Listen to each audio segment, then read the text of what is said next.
সূরা হুদ। রহমান রহিম আল্লাহর নামে। আলিফ লাম র। এ কোরআন হচ্ছে এমন একটি কিতাব যার আয়াতসমূহকে অত্যন্ত সুস্পষ্ট ও সুবিন্যস্ত করে রাখা হয়েছে। অতঃপর বর্ণনাসমূহ এখানে বিশদভাবে বলে দেয়া হয়েছে। এ কিতাব এক প্রজ্ঞাময় সর্বজ্ঞ সত্তার কাছ থেকেই তোমার কাছে এসেছে। এর বক্তব্য হচ্ছে, তোমরা আল্লাহ তাআলা ছাড়া আর কারো গোলামি করবে না, আর আমি তো তোমাদের জন্য তার কাছ থেকে আযাবের ভয় প্রদর্শনকারী ও জান্নাতের সুসংবাদ দানকারী মাত্র। এর উদ্দেশ্য হচ্ছে তোমরা যেন তোমাদের মালিকের দরবারে তোমাদের গুনাহ খাতার জন্য ক্ষমা চাইতে পারো, অতঃপর গুনাহ থেকে তওবা করে তাঁর দিকে ফিরে আসতে পারো। তাহলে তিনি তোমাদের একটি সুনির্দিষ্ট সময়সীমা পর্যন্ত উত্তম জীবন সামগ্রী দান করবেন এবং প্রতিটি মর্যাদাবান ব্যক্তিকে তার মর্যাদা অনুযায়ী পাওনা আদায় করে দেবেন। আর যদি তোমরা মুখ ফিরিয়ে নাও, তাহলে আমি অবশ্যই তোমাদের জন্য একটি কঠিন দিনের আযাবের ভয় করছি। কেননা এ জীবনের শেষে তোমাদের সবাইকে আল্লাহ তাআলার কাছেই ফিরে যেতে হবে এবং তিনি সর্ববিষয়ের উপর একক ক্ষমতাবান। সাবধান, এ নির্বোধ লোকেরা মনের কথা দিয়ে কিন্তু নিজেদের অন্তরসমূহকে ঢেকে রাখে, যেন আল্লাহর কাছ থেকে তা লুকিয়ে রাখতে পারে। কিন্তু এরা কি জানে না, যখন তারা কোনো কাপড় দিয়ে নিজেদের ঢেকে দেয়, তখন আল্লাহ তাআলা অবশ্যই জানেন তারা তার ভেতরে কোন বিষয় লুকিয়ে রাখছে আর কোন বিষয় তারা প্রকাশ করছে। অবশ্যই তিনি মনের ভেতরের সব কথা জানেন। জমিনের উপর বিচরণশীল এমন কোন জীব নেই যার রিজিক পৌঁছানোর দায়িত্ব আল্লাহর উপর নেই। তিনি যেমন তার আবাস সম্পর্কে অবহিত, তেমনি তার মৃত্যুর পর তাকে যেখানে সোপর্দ করা হবে তাও তিনি জানেন। এসব কথা একটি সুস্পষ্ট গ্রন্থে লিপিবদ্ধ আছে। আর তিনি আল্লাহ তাআলা, যিনি আসমান সমূহ ও জমিন 6 দিনের মধ্যে সৃষ্টি করেছেন। সে সময় তার আরশ ছিল পানির উপর। এ সৃষ্টি কৌশলের লক্ষ্য ছিল যেন তিনি এটা যাচাই করে নিতে পারেন তোমাদের মধ্যে কে তার আচার আচরণে সর্বোৎকৃষ্ট। হে নবী, আজ যদি তুমি এদের বলো মৃত্যুর পর তোমাদের অবশ্যই পুনরুত্থিত করা হবে, তাহলে যেসব মানুষ কুফরের রাস্তা গ্রহণ করেছে তারা সাথে সাথেই বলবে, এ কিতাব তো সুস্পষ্ট জাদু ছাড়া আর কিছুই নয়। আমি যদি নির্দিষ্ট একটা মেয়াদের জন্য তাদের এ আযাব তাদের কাছ থেকে সরিয়ে রাখি, তাহলে তামাশার ছলে ওরা বলবে, কোন জিনিস এখন এ আযাবকে আটকে রেখেছে? অথচ যেদিন এ আযাব তাদের উপর এসে পতিত হবে, সেদিন এ আযাব তাদের কাছ থেকে সরাবার কেউ থাকবে না। যে আযাব নিয়ে তারা হাসি বিদ্রুপ করছিল তা তাদের পরিবেষ্টন করে ফেলবে। আমি যদি মানুষকে একবার আমার রহমতের স্বাদ আস্বাদন করাই এবং পরে কোনো কারণে যদি তা তার কাছ থেকে ছিনিয়ে নিই, তাহলে সে নিরাশ ও অকৃতজ্ঞ হয়ে পড়ে। আবার কোনো দুঃখ দৈন্য তাকে স্পর্শ করার পর যদি তাকে আমি অনুগ্রহের স্বাদ ভোগ করাই, তখন সে বলতে শুরু করে, হ্যাঁ, এবার আমার সব বিপদ মুসিবত কেটে গেছে। আসলে সে অল্পতেই যেমন উৎফুল্ল হয়ে ওঠে, তেমনি সহজেই আবার অহংকারী হয়ে যায়। কিন্তু যারা পরম ধৈর্য ধারণ করে এবং নেক আমল করে, এরাই হচ্ছে সে সব লোক যাদের জন্য রয়েছে আল্লাহর ক্ষমা ও মহা পুরস্কার। হে নবী, কাফেররা মনে করে সম্ভবত তোমার কাছে যা ওহী নাজিল হয় তার কিয়দংশ তুমি ছেড়ে দাও, এবং এ কারণে তোমার মনোকষ্ট হবে যখন তারা বলে বসবে, এ ব্যক্তির ওপর কোনো ধনভাণ্ডার অবতীর্ণ হল না কেন, কিংবা তার সাথে সাক্ষ্য দেওয়ার জন্য কোনো ফেরেশতা এলো না কেন। তুমি এতে মনক্ষুণ্ণ হও না। তুমি তো হচ্ছে পরকালের আযাবের ভয় প্রদর্শনকারী একজন রসুল মাত্র। যাবতীয় কাজকর্মের আসল কর্ম বিধায়ক তো হচ্ছেন স্বয়ং আল্লাহ তাআলা। অথবা এরা কি একথা বলে মুহাম্মদ নামের ব্যক্তি কোরআন নিজে নিজে রচনা করে নিয়েছে? হে নবী, তুমি তাদের বলো, তোমরা যদি তাই মনে করো তাহলে নিয়ে এসো এর অনুরূপ মাত্র 10টি স্বরচিত সূরা, এবং আল্লাহ তাআলা ছাড়া অন্য যাদের তোমরা সাহায্যের জন্য ডাকতে পারো তাদের ডেকে নাও, যদি তোমরা তোমাদের দাবিতে সত্যবাদী হও। আর যদি তারা তোমাদের কথায় সাড়া না দেয়, তাহলে জেনে রেখো এটা কিতাব আল্লাহর জ্ঞান ও কুদরত দ্বারাই নাজিল করা হয়েছে। তিনি ব্যতীত আর কোনো মাবুদ নেই। বলো, এখন কি তোমরা ইসলাম গ্রহণ করবে? যদি কোনো ব্যক্তি শুধু এ পার্থিব জীবন ও তার প্রাচুর্য ভোগ করতে চায়, তাহলে আমি তাদের সবাইকে তাদের কর্মের প্রতিফল এ দুনিয়ার মধ্যেই যথাযথ আদায় করে দিই, এবং সেখানে তাদের বৈষয়িক পাওনা কোনো অংশেই কম করা হবে না। আসলে এরাই হচ্ছে সেসব দুর্ভাগা লোক যাদের জন্য পরকালে জাহান্নামের আগুন ছাড়া আর কিছুই থাকবে না। দুনিয়ার জীবনে যেখানে যা কিছু তারা বানিয়েছে তা সব হবে বেকার, যা কিছু তারা দুনিয়ায় করে এসেছে তা সবই হবে নিরর্থক। অতঃপর যে ব্যক্তি তার মালিকের পক্ষ থেকে নাজিল করা একটি সুস্পষ্ট প্রমাণের উপর প্রতিষ্ঠিত রয়েছে এবং তা সে তেলাওয়াত করে, যার উপর স্বয়ং তার পক্ষ থেকে মুহাম্মদ সাক্ষী হয়ে রয়েছে, তদুপরি রয়েছে তার পূর্ববর্তী মুসার কিতাব, যা তাদের জন্য পথপ্রদর্শক ও রহমত, এরা এর উপর ঈমান আনে। মানব দলের মধ্যে যে অতঃপর একে অস্বীকার করবে তার প্রতিশ্রুত স্থান হচ্ছে জাহান্নামের আগুন। সুতরাং তুমি সে ব্যাপারে কোন রকম সন্দিগ্ধ হইও না। এ সত্য হচ্ছে তোমার মালিকের পক্ষ থেকে নাজিল করা, কিন্তু অধিকাংশ মানুষই ঈমান আনে না। আল্লাহ তাআলা সম্বন্ধে যে মিথ্যা রচনা করে তার চাইতে বড় জালেম আর কে হতে পারে? এ লোকদের যখন কিয়ামতের দিন তাদের মালিকের সামনে হাজির করা হবে এবং তাদের বিপক্ষীয় সাক্ষীরা যখন বলবে, হে আমাদের মালিক, এরাই হচ্ছে সে ব্যক্তি যারা তাদের মালিকের বিরুদ্ধে মিথ্যা কথা রচনা করেছিল। হ্যাঁ, আজ জালেমদের উপর আল্লাহ তাআলার অভিসম্পাত। সে জালেমদের উপর আল্লাহর লানত যারা অন্য মানুষকে আল্লাহর পথ থেকে বিরত রাখে এবং আল্লাহর পথে দোষ ত্রুটি খুঁজে বেড়ায়। সর্বোপরি যারা শেষ বিচারের দিনকে অস্বীকার করে। এরা এই জমিনের বুকেও আল্লাহ তাআলাকে কখনো ব্যর্থ করে দিতে পারেনি, না আল্লাহর মোকাবেলায় তাদের সেখানে কোনো অভিভাবক ছিল। এদের জন্য আযাব হবে দ্বিগুণ। এরা কখনো দিন ঈমানের কথা শুনতে সক্ষম হতো না, না এরা সত্য দিন নিজেরা দেখতে পেত। এরাই হচ্ছে সেসব লোক যারা নিজেদের দারুণ ক্ষতি সাধন করল। দুনিয়ায় যত মিথ্যা তারা রচনা করেছিল, আখিরাতে তা সবই তাদের কাছ থেকে হারিয়ে যাবে। অবশ্যই এরা হবে আখিরাতে সর্বাধিক ক্ষতিগ্রস্ত মানুষ। পক্ষান্তরে যারা আল্লাহর উপর নিশ্চিত ঈমান এনেছে এবং নেক আমল করেছে, উপরন্তু নিজেদের মালিকের প্রতি সদা বিনয়াবনত থেকেছে, তারা হবে জান্নাতের বাসিন্দা। সেখানে তারা চিরকাল অবস্থান করবে। জাহান্নামী আর জান্নাতি এ দুটো দলের উদাহরণ হচ্ছে এমন, যেমন একদল হচ্ছে অন্ধ ও বধির, আর একদল হচ্ছে চক্ষুষ্মান ও শ্রবণ শক্তি সম্পন্ন। এ দুটো দল কি সমান? তোমরা কি এখনো শিক্ষা গ্রহণ করবে না? আমি অবশ্যই নূহকে তার জাতির কাছে পাঠিয়েছি। সে তাদের বলল, আমি হচ্ছি তোমাদের জন্য একজন সুস্পষ্ট সতর্ককারী। এ দাওয়াতের বক্তব্য হচ্ছে যেন তোমরা আল্লাহ তাআলা ছাড়া অন্য কারো ইবাদত না করো। আমি আশঙ্কা করছি তোমাদের উপর এক ভয়াবহ দিনের আযাব এসে পড়বে। অতঃপর তার জাতির নেতৃস্থানীয় লোকেরা, যারা আগে থেকেই কুফরির পথে চলে আসছিল, বলল, আমরা তো তোমার মধ্যে এর বাইরে কিছুই দেখতে পাচ্ছি না যে তুমি আমাদের মতোই একজন মানুষ। আমরা এও দেখতে পাচ্ছি না যে আমাদের মধ্যেকার কিছু নিম্ন স্তরের লোক ছাড়া কেউ তোমার অনুসরণ করছে, এবং তারাও তা করছে কিছু না বুঝে, শুধু ভাষা দৃষ্টি দিয়ে। আসলে আমরা আমাদের উপর তোমাদের জন্য তেমন কোনো মর্যাদাই দেখতে পাচ্ছি না। মূলত আমরা তোমাদের মনে করি তোমরা হচ্ছ মিথ্যাবাদী। সে বলল, হে আমার জাতি, তোমরা কি একথা ভেবে দেখেছ, আমি যদি আমার মালিকের পাঠানো একটি সুস্পষ্ট প্রমাণের উপর প্রতিষ্ঠিত থাকি, অতঃপর তিনি যদি আমাকে তার নবুয়তের বিশেষ রহমত দিয়ে ধন্য করে থাকেন, যা তোমাদের দৃষ্টির বাইরে রাখা হয়েছে, তাহলে সেই বিষয়টার ব্যাপারে আমি কি তোমাদের বাধ্য করতে পারি? অথচ তোমরা তা অপছন্দ করো। হে আমার জাতি, আমি যা কিছু তোমাদের বলছি এর উপর তোমাদের কাছ থেকে কোনো অর্থ সম্পদ চাই না। আমার বিনিময় তো আল্লাহ তাআলার কাছেই আছে, এবং যারাই আল্লাহর উপর ঈমান এনেছে, গরীব হওয়ার কারণে তাদের তাড়িয়ে দেওয়ার মানুষ আমি নই। কেননা তাদেরও একদিন তাদের মালিকের সাথে সাক্ষাৎ করতে হবে, এবং আমি তো তোমাদেরই দেখতে পাচ্ছি তোমরা সবাই হচ্ছ এক নিরেট অজ্ঞ সম্প্রদায়। হে আমার জাতি, আমি যদি তোমাদের কথায় গরীবদের তাড়িয়ে দেই, তাহলে এজন্য আল্লাহ তাআলার শাস্তি থেকে আমাকে কে বাঁচিয়ে দেবে? তোমরা কি অনুধাবন করতে পারছ না? আমি তো তোমাদের কখন এই কথা বলি না যে আমার কাছে আল্লাহর ধনভাণ্ডার আছে, না আমি গায়েবের কোনো খবর রাখি, না আমি একজন ফেরেশতা, না আমি সেসব লোকের ব্যাপারে যাদের তোমাদের দৃষ্টি হেয় করে দেখে। এটা বলতে পারি, আল্লাহ তাআলা কখনো তাদের কোনো কল্যাণ দান করবেন না। আল্লাহ তাআলা নিজেই তা ভালো জানেন।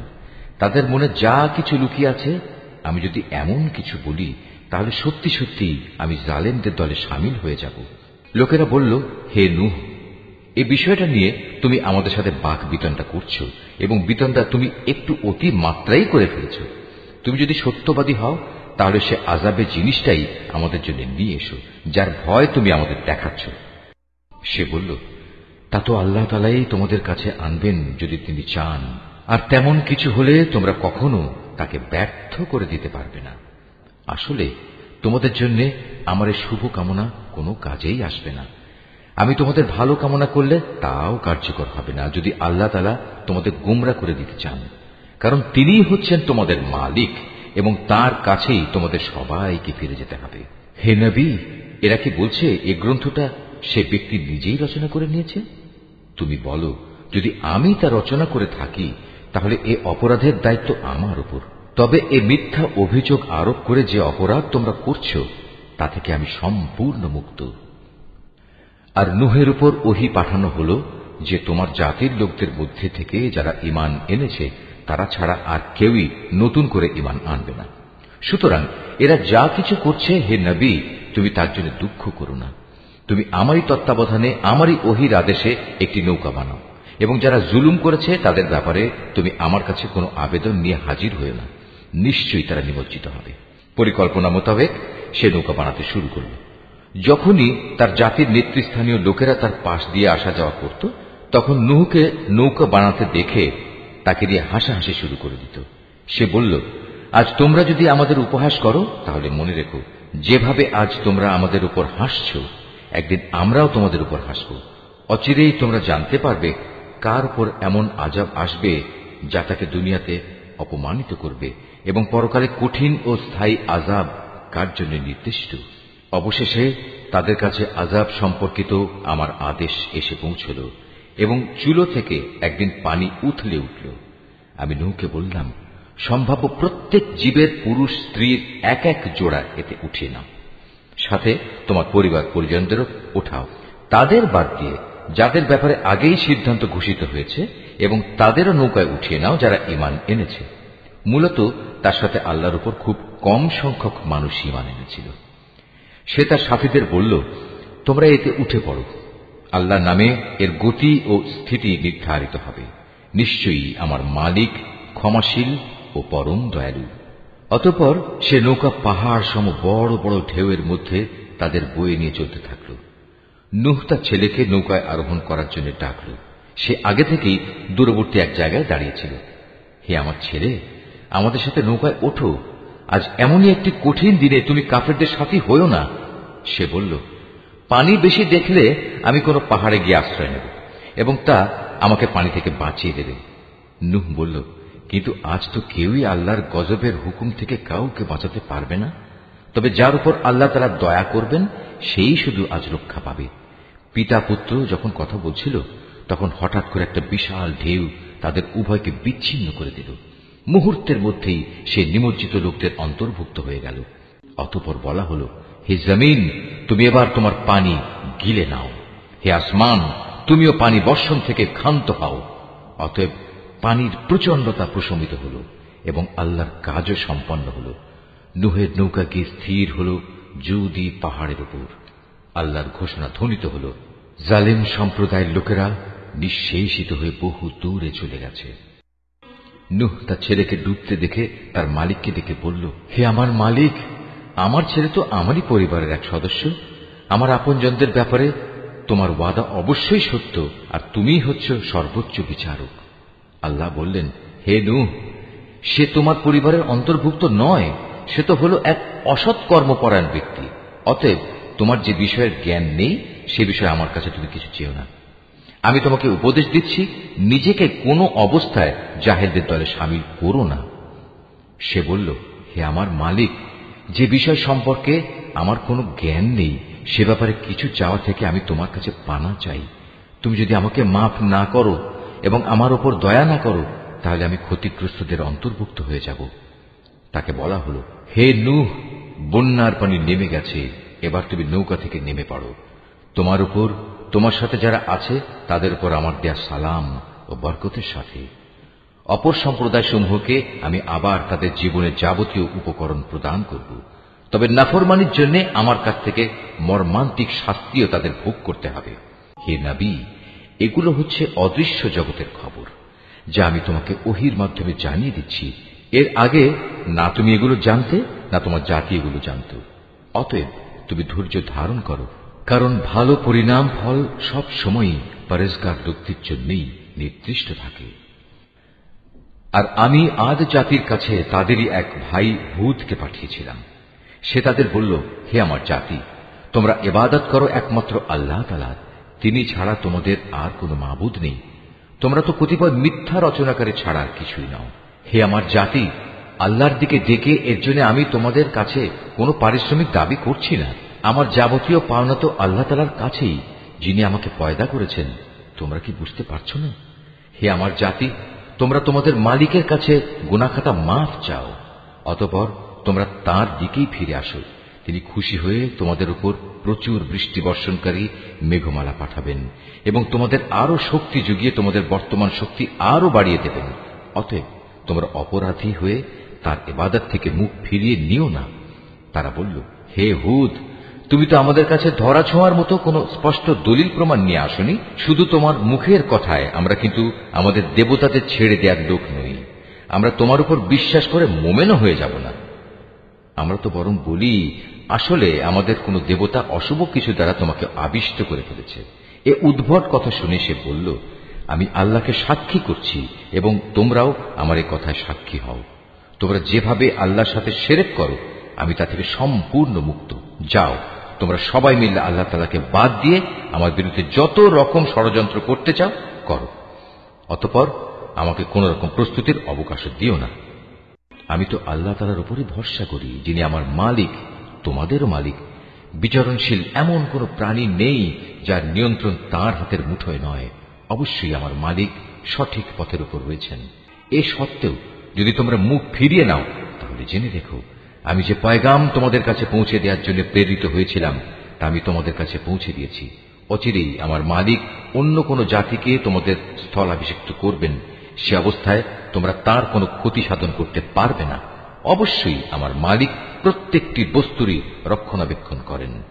অতঃপর যখন আমার আযাব সম্পর্কিত হুকুম এলো, তখন আমি হুদকে এবং তার সাথে যত ঈমানদার ছিল তাদের আমার রহমত দ্বারা আযাব থেকে বাঁচিয়ে দিয়েছি।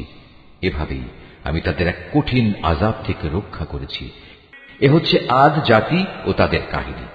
তারা তাদের মালিকের আয়াতসমূহ অস্বীকার করেছিল, তারা তার রাসূলদের নাফরমানি করেছিল। সর্বোপরি তারা প্রত্যেক উদ্ধত স্বৈরাচারীর নির্দেশ মেনে নিয়েছিল। পরিশেষে এ দুনিয়ায় আল্লাহর অভিশাপ তাদের পিছু নিল, কিয়ামতের দিনও এ অভিশাপ তাদের পিছু নেবে। ভালো করে শুনে রেখো, আদ জাতি তাদের মালিককে অস্বীকার করেছিল। এও জেনে রেখো, ধ্বংসই ছিল হুদের জাতি আদের একমাত্র পরিণতি। আমি সামুদ জাতির কাছে তাদেরই এক ভাই সালেহকে পাঠিয়েছিলাম। সে তাদের বলল, হে আমার জাতি, তোমরা সবাই একান্তভাবে আল্লাহর ইবাদত করো। তিনি ছাড়া তোমাদের আর কোনো মাবুদ নেই। তিনি তোমাদের এ জমিন থেকেই পয়দা করেছেন এবং তাতেই তিনি তোমাদের বসবাস করিয়েছেন। অতএব কৃতজ্ঞতা স্বরূপ তোমরা তার কাছে গুনাহের জন্য ক্ষমা প্রার্থনা করো, অতঃপর তওবা করে তার দিকেই ফিরে এসো। অবশ্যই আমার মালিক প্রত্যেকের একান্ত নিকটবর্তী এবং প্রত্যেক ব্যক্তির ডাকে তিনি জবাব দেন। তারা বলল, হে সালেহ, এর আগে তুমি এমন একজন মানুষ ছিলে যার ব্যাপারে আমাদের মধ্যে অনেক বড় বড় আশা করা হতো। আর এখন কি তুমি আমাদের সেসব মাবুদের ইবাদত থেকে বিরত রাখতে চাও যাদের ইবাদত আমাদের পিতামাতারা যুগ যুগ থেকে করে আসছে? আসলে তুমি যে দিনের দিকে আমাদের ডাকছো, সে ব্যাপারে আমরা সন্দেহে নিমজ্জিত আছি। এ ব্যাপারে আমরা খুব দ্বিধাগ্রস্তও বটে। সে বলল, হে আমার জাতি, তোমরা কি এ বিষয়টা নিয়ে একটু চিন্তা করে দেখোনি যে যদি আমি আমার মালিকের পক্ষ থেকে একটি সুস্পষ্ট দলিলের উপর প্রতিষ্ঠিত থাকি এবং তিনি যদি আমাকে তার অনুগ্রহ দিয়ে ধন্য করে থাকেন, তা সত্ত্বেও যদি আমি কোনো গুনাহ করে বসি, তাহলে কে এমন আছে যে আল্লাহর মোকাবেলায় আমাকে সাহায্য করবে? আসলে অন্যায় আবদার করে তোমরা আমার ক্ষতির পরিমাণই শুধু বৃদ্ধি করছো। হে আমার সম্প্রদায়, এ হচ্ছে আল্লাহ তাআলার পাঠানো উটনী। তোমরা যে নিদর্শন চাচ্ছিলে, এটা হচ্ছে তোমাদের জন্য সেই নিদর্শন। অতএব আল্লাহর এই নিদর্শনকে ছেড়ে দাও। সে আল্লাহর জমিনে চড়ে খাক, তাকে কোন রকম কষ্ট দেওয়ার নিয়তে ছুঁয়ো না।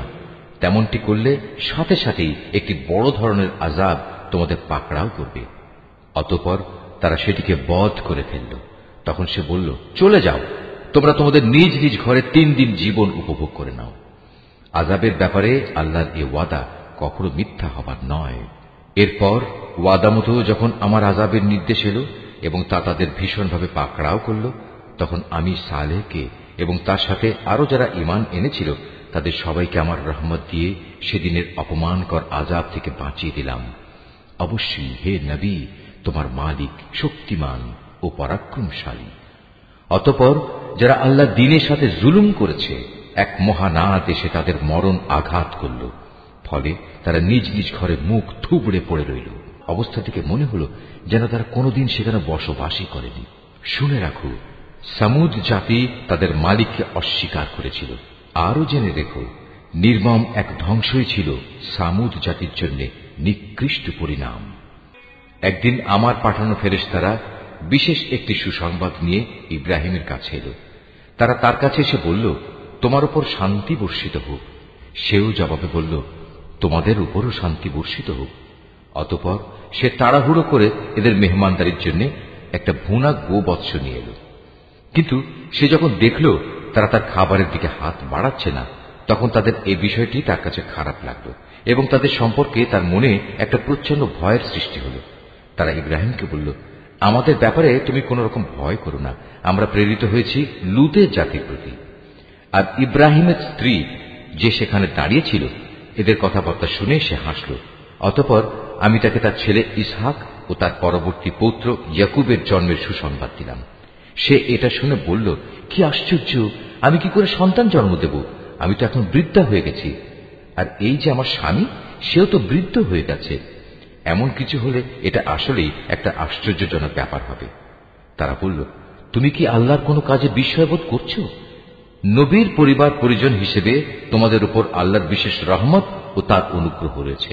অবশ্যই আল্লাহ তাআলা প্রচুর প্রশংসা ও বিপুল সম্মানের মালিক। অতঃপর যখন ইব্রাহিমের মন থেকে ভীতি দূরীভূত হয়ে গেল এবং ইতিমধ্যে তার কাছে সন্তানের ব্যাপারেও সুসংবাদ পৌঁছে গেল, তখন সে লূতের সম্প্রদায়ের কাছে আযাব না পাঠানোর ব্যাপারে আমার সাথে চুক্তিতর্ক করল। আসলে স্বভাবের দিক থেকে ইব্রাহিম ছিল সহনশীল, কোমল হৃদয় ও সর্বাবস্থায় আল্লাহর প্রতি নিবেদিত। আমি তাকে বললাম, হে ইব্রাহিম, এ যুক্তিতর্ক থেকে তুমি বিরত হও। এদের ব্যাপারে তোমার মালিকের সিদ্ধান্ত এসে গেছে। এখন এদের উপর এমন এক ভয়ানক শাস্তি আসবে যেটা কারো পক্ষেই রোধ করা সম্ভব হবে না। যখন আমার প্রেরিত ফেরেশতারা লূতের কাছে এলো, সে এদের অকস্মাৎ আগমনে কিছুটা বিষণ্ণ হল। তাদের কারণে তার মনও কিছুটা খারাপ হয়ে গেল এবং সে নিজে নিজে বলল, আজকের দিন দেখছি সত্যিই বড় কঠিন বিপদের দিন। এই অপরিচিত লোকদের দেখে তার জাতির লোকেরা তার কাছে দৌড়ে আসতে লাগলো, আর তারা তো আগে থেকেই কুকর্মে লিপ্ত ছিল। তাদের কুমতলব বুঝতে পেরে সে বলল, হে আমার সম্প্রদায়, এরা হচ্ছে আমার জাতির মেয়ে। বিয়ে ও দৈহিক সম্পর্কের জন্য এরাই হচ্ছে তোমাদের জন্য বেশি পবিত্র। সুতরাং তোমরা আল্লাহ তাআলাকে ভয় করো এবং আমার এ মেহমানদের ব্যাপারে আমাকে তোমরা অপমানিত করো না। তোমাদের মধ্যে এ কথাগুলো শোনার মতো একজন ভালো মানুষও কি অবশিষ্ট নেই? তারা বলল, তুমি ভালো করে এই কথাটা জানো, তোমার জাতির মেয়েদের আমাদের কোনোই প্রয়োজন নেই। তুমি জানো আমরা সত্যিকার অর্থে কি চাই। সে এদের অশালীন কথাবার্তা শুনে বলল, কত ভালো হতো যদি আজ তোমাদের উপর আমার কোনো ক্ষমতা চলত, কিংবা যদি তোমাদের মোকাবেলায় আমি কোনো একটি শক্তিশালী স্তম্ভের আশ্রয় গ্রহণ করতে পারতাম।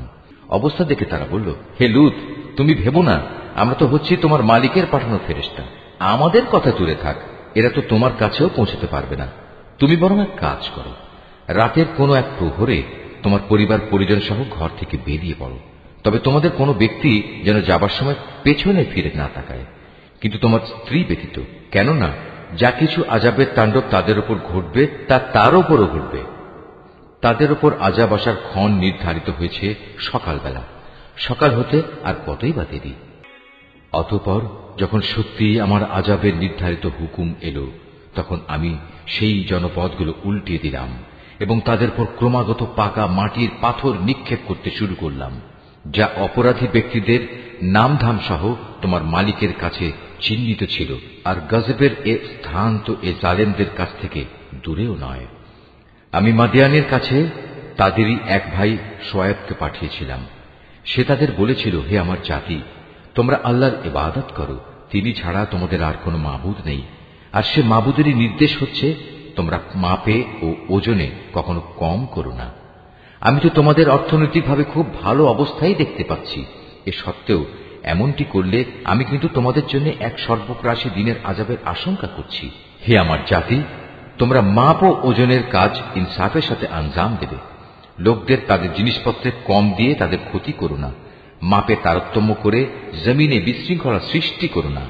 যদি তোমরা সঠিক অর্থে আল্লাহর উপর ঈমান এনে থাকো, তাহলে জেনে রেখো আল্লাহ তাআলা প্রদত্ত যে সম্পদ তোমাদের কাছে অবশিষ্ট থাকবে তাই তোমাদের জন্য উত্তম।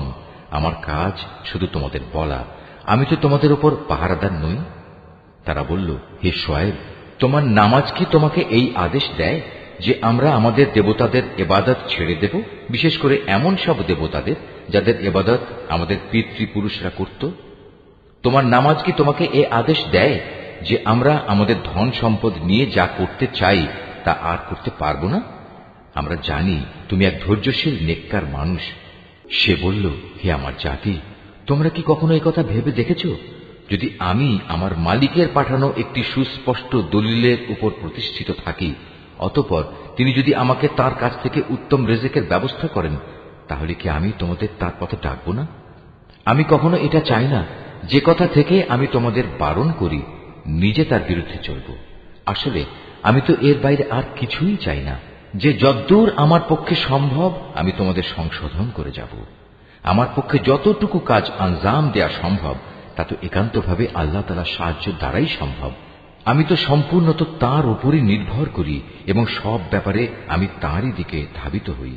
হে আমার জাতি, আমার বিরুদ্ধে তোমাদের জেদ এবং শত্রুতা যেন তোমাদের জন্য এমন এক আযাবজনিত বিষয়ের কারণ না হয়ে দাঁড়ায় যে তোমাদের উপরও সে ধরনের কিছু আপতিত হবে, যেমনটি নূহ কিংবা হুদ অথবা সালেহ জাতির উপর আপতিত হয়েছিল। আর লুতের সম্প্রদায়ের পাথর বর্ষণের সে স্থানটি তো তোমাদের থেকে খুব বেশি দূরেও নয়।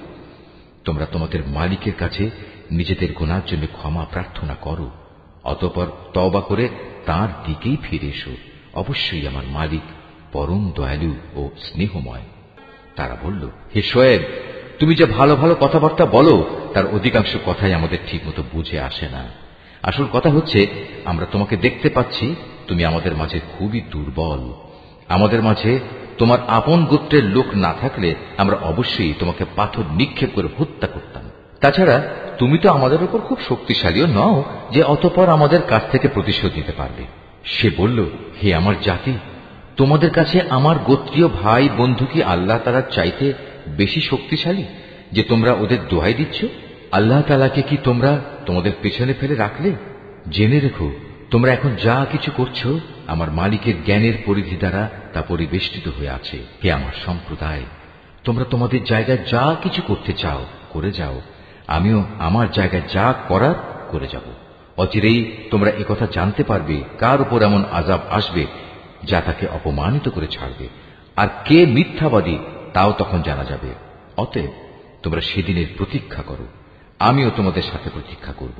পরিশেষে যখন আমার আযাবের সিদ্ধান্ত এলো, তখন আমি শুআয়বকে এবং তার সাথে যে কয়জন মানুষ ঈমান এনেছিল তাদের সবাইকে আমার নিজস্ব রহমত দ্বারা প্রলয়ঙ্কারী আযাব থেকে বাঁচিয়ে দিলাম।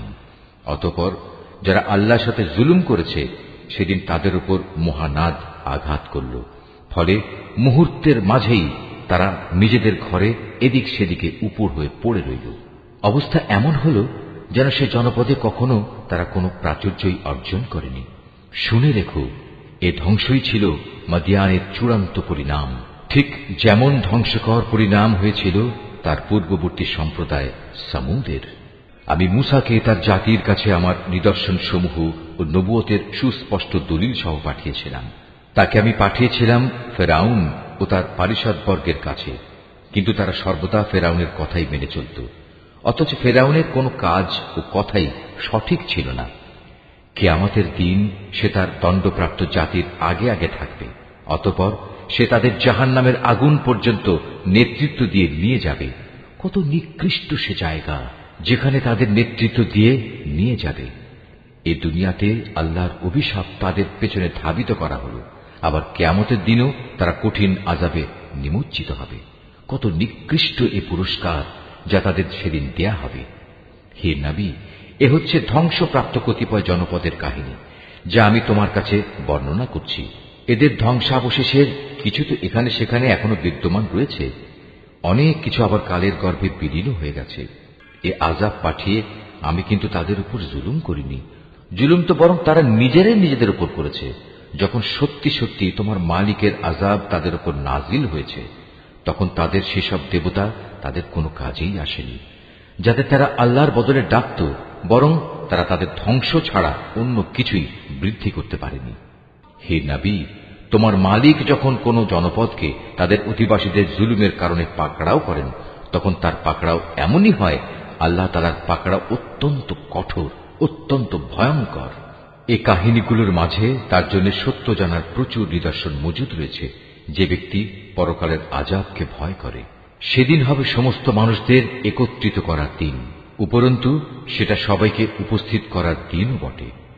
আমি সেদিনটি একটি সুনির্দিষ্ট সময়ের জন্য মুলতবি করে রেখে দিয়েছি। সেদিন যখন আসবে, তখন কেউ আল্লাহর অনুমতি ব্যতি রেখে কোনো কথা বলবে না। অতঃপর মানুষরা দুদলে বিভক্ত হয়ে যাবে, তাদের মধ্যে কিছু থাকবে হতভাগ্য আর কিছু থাকবে ভাগ্যবান। অতঃপর যারা হবে হতভাগ্য পাপী, তারা থাকবে জাহান্নামের আগুনে। সেখানে তাদের জন্য থাকবে আযাবের ভয়াবহ চিৎকার ও যন্ত্রণার ভয়াল আর্তনাদ।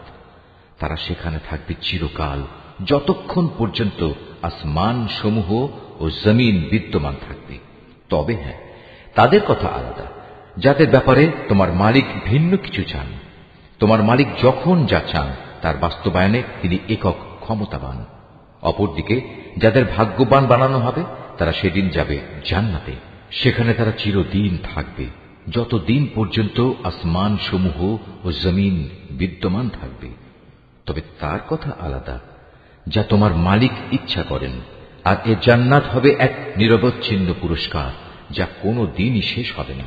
সুতরাং হে নবী, যে ব্যক্তি আল্লাহ তাআলা ছাড়া এসব কিছুর গোলামি করে, তাদের শাস্তির ব্যাপারে তুমি কখনো সন্দিগ্ধ হও না। আসলে ওদের পিতৃপুরুষরা আগে যাদের বন্দেগী করত, এরাও তাদেরই বন্দেগী করে। আমি এদের এ জঘন্য অপরাধের পাওনা পুরোপুরি আদায় করে দেব, বিন্দু মাত্র কম করা হবে না। হে নবী, আমি মুসাকেও কিতাব দিয়েছিলাম, অতঃপর বনী ইসরাইলের তরফ থেকে সে কিতাবেও নানা রকম মতবিরোধ সৃষ্টি করা হয়েছিল। আসলে তোমার মালিকের পক্ষ থেকে এ বিদ্রোহীদের ব্যাপারে যদি আগে থেকেই এ কথার ঘোষণা না করে রাখা হতো যে এদের বিচার পরকালই হবে, তাহলে কবেই এদের ব্যাপারে দুনিয়ায় গজবের সিদ্ধান্ত এসে যেত। মূলত এরা এই গ্রন্থের ব্যাপারে বিভ্রান্তিকর সন্দেহে নিমজ্জিত আছে। আর তখন তোমার মালিক এদের সবাইকে নিজেদের কর্মফলের পুরোপুরি বিনিময় আদায় করে দেবেন, কেননা এরা আজ যা কিছু করছে তিনি তার সব কিছুই জানেন। অতএব হে নবী, তোমাকে যেমনি করে সত্যের উপর প্রতিষ্ঠিত থাকার আদেশ দেওয়া হয়েছে, তুমি তাতেই স্থির থাকো। তোমার সাথে আরো যারা কুফরি থেকে ফিরে এসেছে, তারাও যেন ঈমানের উপর দৃঢ় থাকে। তোমরা কখনো সীমা লঙ্ঘন করো না। এরা যা কিছু আজ করছে, আল্লাহ তাআলা অবশ্যই তার সব কিছু দেখছেন। হে মুসলমানরা, তোমরা কখনো এদের দিকে ঝুঁকে পড়ো না যারা ন্যায়ের সীমা লঙ্ঘন করেছে। তেমনটি করলে অবশ্যই জাহান্নামের আগুন তোমাদের স্পর্শ করবে। আর তেমন অবস্থায় আল্লাহ তাআলা ছাড়া তোমাদের কোনো অভিভাবক থাকবে না, এবং সে সময় তোমাদের কোন রকম সাহায্যও করা হবে না। হে নবী, নামাজ প্রতিষ্ঠা করো দিনের 2 প্রান্ত ভাগে ও রাতের 1 ভাগে। অবশ্যই মানুষের ভালো কাজসমূহ তাদের মন্দ কাজসমূহ মিটিয়ে দেয়। এটা হচ্ছে এক ধরনের উপদেশ তাদের জন্য যারা আল্লাহর স্মরণ করে। তুমি ধৈর্য ধারণ করো, নিশ্চয়ই আল্লাহ তাআলা নেককারদের পাওনা কখনো বিনষ্ট করেন না। অতঃপর এমনটি কেন হয়নি যে যেসব উম্মতের লোকেরা তোমাদের আগে অতিবাহিত হয়ে গেছে, তাদের মধ্যে অবশিষ্ট যারা রয়ে গেছে, তারা মানুষকে জমিনে বিপর্যয় সৃষ্টি করা থেকে নিষেধ করত। এদের সংখ্যা ছিল নিতান্ত কম। আমি যাদের আগের আযাব থেকে বাঁচিয়ে রেখেছিলাম। আর জালেমরা তো যে বৈষয়িক প্রাচুর্য ছিল তার পেছনেই পড়ে থেকেছে, তারা ছিল আসলেই অপরাধী। এটা কখনো তোমার মালিকের কাজ নয় যে কোনো জনপদকে অন্যায়ভাবে ধ্বংস করে দেবেন, বিশেষ করে যখন সে জনপদের অধিবাসীরা সংশোধনে নিয়োজিত থাকে। হে নবী, তোমার মালিক চাইলে দুনিয়ার সব মানুষকে তিনি একই উম্মত বানিয়ে দিতে পারতেন, কিন্তু আল্লাহ তাআলা কারো উপর দিন চাপিয়ে দিতে চাননি। এ কারণে তারা হামেশাই নিজেদের মধ্যে মতবিরোধ করতে থাকবে। তবে তোমার মালিক যাদের উপর দয়া করেন তাদের কথা আলাদা। তাদের তো এজন্যই আল্লাহ তাআলা সৃষ্টি করেছেন যে তারা সত্য দ্বীনের উপর প্রতিষ্ঠিত থাকবে, আর তা যখন লঙ্ঘিত হবে তখন তাদের ব্যাপারে তোমার মালিকের ওয়াদাই সত্য হবে। আর সে ওয়াদা হচ্ছে, অবশ্যই আমি জাহান্নামকে জিন ও মানুষ দিয়ে পূর্ণ করব। হে নবী, আগের নবীদের কাহিনীগুলো আমি তোমাকে শোনাচ্ছি।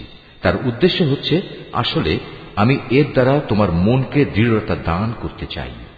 এর মাঝে যে শিক্ষা তা এখন তোমার কাছে এসে গেছে। তাছাড়া ঈমানদারদের জন্য কিছু শিক্ষণীয় উপদেশ ও সাবধান বাণী এখানে দেয়া রয়েছে। এত কিছু সত্ত্বেও যারা ঈমান আনে না তাদের বলো, তোমরা তোমাদের জায়গায় যা কুফরি কাজ করার করে যাও, আর আমরাও আমাদের কাজ করে যাব। আর তোমরা তোমাদের জাহান্নামের অপেক্ষা করো, আমরাও আমাদের জান্নাতের অপেক্ষা করছি। আসমান সমূহ ও জমিনের যাবতীয় গোপন রহস্য আল্লাহ তাআলার জন্যই নিবেদিত, এবং এর সব কয়টি বিষয় তাঁর দিকেই ধাবিত হবে। অতএব হে নবী, তুমি তাঁরই ইবাদত করো এবং বিপদে আপদে একান্তভাবে তাঁর উপরই ভরসা করো। হে মানুষ, তোমরা আজ যা কিছু করছো সে সম্পর্কে তোমার মালিক কিন্তু মোটেই বেখবর নন।